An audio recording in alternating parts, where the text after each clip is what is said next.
വീണ്ടും പാർലമെന്റിലേക്കാണ്. ഈ വോട്ടെടുപ്പിന് ശേഷം NDA യോഗം ചേരും, പ്രധാനമന്ത്രി പങ്കെടുക്കും. ഈ വനിതാ സംവരണ ബിൽ തള്ളിക്കളയപ്പെട്ട അല്ലെങ്കിൽ അത് പാസ്സാക്കാൻ കഴിയാതെ പോയ സാഹചര്യം ഒരു രാഷ്ട്രീയ വിഷയമാക്കാൻ NDA തീരുമാനമെടുക്കുന്നു എന്നതാണ് വിവരം. പി ബസന്ത് വിവരങ്ങളുമായിട്ട്. ബസന്ത്, ഇത് 3-2 ഭൂരിപക്ഷം ഉണ്ടെങ്കിൽ ഇത് പാസ്സാകാൻ അറിയൂ എന്നറിഞ്ഞു തന്നെയാണ് ഇങ്ങനൊരു ബില്ലുമായി കേന്ദ്ര സർക്കാർ എത്തുന്നത്. അത് പാസ്സായില്ലെങ്കിൽ അതെങ്ങനെ ഉപയോഗിക്കണമെന്ന് നേരത്തെ കാലേ കൂട്ടിയുള്ള ഒരു പ്ലാനും തീർച്ചയായും BJPയുടെ മുന്നിലുണ്ടാകും. അത് NDA ഒന്നാകെ ആ നിലയിൽ ഇതൊരു രാഷ്ട്രീയ വിഷയമാക്കി മുന്നോട്ട് കൊണ്ടുപോകാനാണോ? തീർച്ചയായും ഇതൊരു രാഷ്ട്രീയ വിഷയമാക്കി മാറ്റുക എന്നുള്ളത് തന്നെയാണ് സർക്കാരിന്റെ നിലപാട്.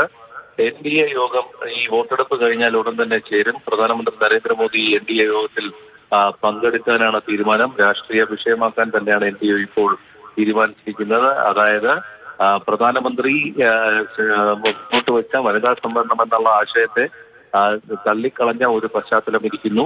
ആ പശ്ചാത്തലത്തിൽ ഇത് വനിതകൾക്കെതിരെയുള്ള ഇന്ത്യ സഖ്യത്തിന്റെ നീക്കം എന്നുള്ള തരത്തിൽ വ്യാഖ്യാനിച്ചുകൊണ്ട് തെരഞ്ഞെടുപ്പ് അല്ലെങ്കിൽ തെരുവിലേക്ക് ഇറങ്ങുക എന്നുള്ള തന്നെയാണ് പ്രതിപക്ഷത്തിന്റെ ഇപ്പോഴത്തെ നീക്കം. വോട്ടെടുപ്പിന് ശേഷമുള്ള NDA യോഗത്തിൽ പ്രധാനമന്ത്രി നരേന്ദ്രമോദിയും പങ്കെടുക്കുമ്പോൾ സ്വാഭാവികമായിട്ടും വളരെ ഗൗരവത്തോടെയാണ് ഈ പരാജയം സർക്കാർ കാണുന്നത് എന്നുള്ള കാര്യത്തിൽ യാതൊരു സംശയവുമില്ല.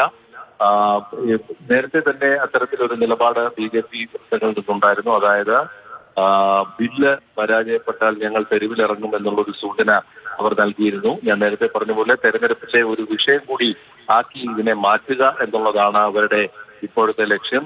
ബില്ല് എന്നുള്ള ആ ഒരു വലിയ ലക്ഷ്യത്തെ പ്രതിപക്ഷം ഇന്ത്യ സഖ്യം തകർത്തു എന്നുള്ള ആ ആരോപണമാണ് ഇപ്പോൾ അവർ മുന്നോട്ട് വെക്കുന്നത്.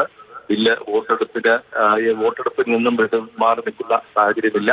വോട്ടെടുപ്പ് നടക്കട്ടെ. വോട്ടെടുപ്പ് നടന്ന ശേഷം പരാജയപ്പെട്ടു കഴിഞ്ഞാൽ തന്നെ അതുമായി ബന്ധപ്പെട്ട് ജനങ്ങളുടെ ഇടയിലേക്ക് ഇറങ്ങാമെന്നുള്ളതാണ് ഇപ്പോഴത്തെ നിലപാട്.